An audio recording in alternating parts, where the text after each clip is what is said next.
Welcome back to another Build to Godzilla video. The movie's almost upon us. We're about a couple days away from it. It comes officially on the 16th, but hopefully we'll see Thursday screening, so that way I get to experience Godzilla early beforehand, because, you know, gotta love me some Godzilla. And hopefully tomorrow I'll have the Godzilla Awakening comic. It's kind of ridiculous how they handled that. It got into comic book stores first, but there are no comic book stores in my area at all. Like, you have to drive at least like 45 minutes away to get to one, and I'm not making that drive for just a comic. But anyways, and like, if you pre-order it off of the internet, it takes longer to get to you. I thought that was pretty stupid that they handled it that way, but whatever, I'll have it tomorrow. But back to the movie I'm going to review. It's The Host. This is a Korean film.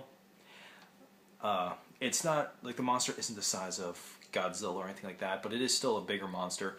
It's about 10 feet tall, I would say, as it appears. I don't think they say the monster's height in this movie.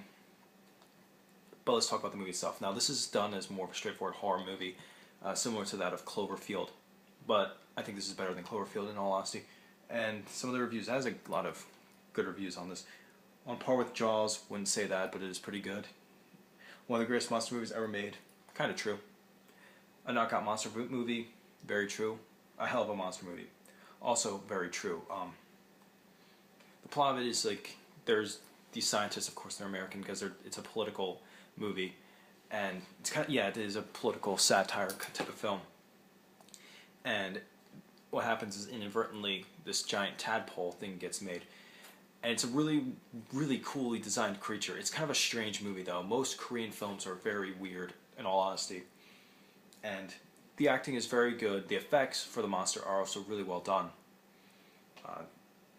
I don't remember. I saw this in its original Korean language. I didn't watch it dubbed over, so I'm not sure how it sounds I'm not sure how it sounds dubbed, because I just wanted to watch it in its original format. And I haven't, still to this day, I haven't watched it dubbed over. Probably never will, unless my friends want to watch it. The only part that's not dubbed over is the beginning, because they're American actors, and like I said, it's supposed to be they're supposed to be Americans, so obviously. But besides that, this is a really good movie. There's a lot of really creepy moments in it. There's a lot of good chilling scenes in it, and that ending, I really like how they did that ending. It was a really, really dark, kind of depressing ending, and I was really impressed that they did that. They went with that. It just goes to show that it doesn't need to have a happy ending to be a good movie. There's some movies that I thought were made weaker because of its unhappy ending, like Drag Me to Hell. I didn't like that.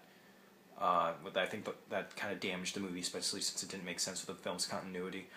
But with this is phenomenal. Like, I applauded it. I mean, it's like kind of a bitter ending, bittersweet ending. Someone dies, and it's just like they actually killed that character off. And I was like, wow, they went through with that. So it's got that bumps it up. Like, that gives it so much points. I give it so much credit for going that far. And not many movies will do that. But this one did it, and I'm happy that they did. And this is one of the few, like, kaiju movies that, like, have, like, child actors, where the child actors are not annoying. But like I said, this is supposed to be a darker, more serious film. So obviously the children in this movie aren't, like, obnoxious little kids. They're supposed to be taken seriously, like this whole situation is. And the monster is also really cool. And I really like the design of the monster. It's really well done. It's like kind of like a big tadpole thing. And like Godzilla, it's basically indestructible, kind of. One thing that bothers me, though, it's not about the movie itself, but I keep seeing, like, I remember they were supposed to make a Host 2, but it just never happened. They even had a clip online about it. But every time you look up The Host 2, you get the Stephanie Meyer story, which kind of bothers me. Like, every time I hear about The Host, I immediately think of this. I don't think of the Stephanie Meyer story at all. Like, that doesn't even cross my mind. It's this. When people talk about The Host, I'm just like, oh, you saw that movie? It's like, yeah, most people did. I was like, who saw The Host? Like, and then they start talking about it. I was like, oh, you're talking about that stupid movie. I never saw it, and I never read the book. But from what I understand, it's terrible. When I think The Host, I think this, not some Stephanie Meyer bullcrap.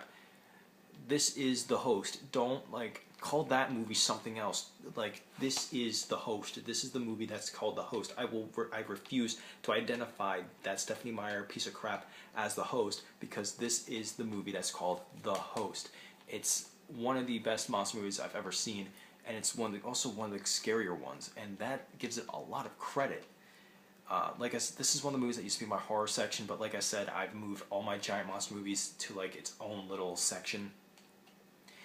Like, all my kaiju films, all my giant monster films, they're all in their own spot now. So that way, it's easier for me to find, as opposed to going, because my horror section is huge. It's the biggest section I have. So, like, those are all by themselves. Like, it's not just kaiju movies, it's just giant monster movies in general. Like, I put King Kong in there, I put Beast from 20,000 Fathoms, I put them in there. So, like I said, it's not just like Asian horror films. It's Asian monster movies. It's just monster movies, giant monster movies in general.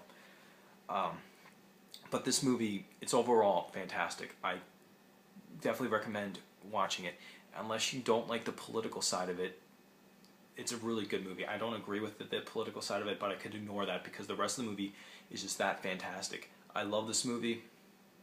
I give it a perfect score. It's a wonderful film, and I highly recommend everyone checking it out at some point, because it's a movie that has to be seen to be believed. Anyways, that's my review for The Host. Check it out. Catch you later.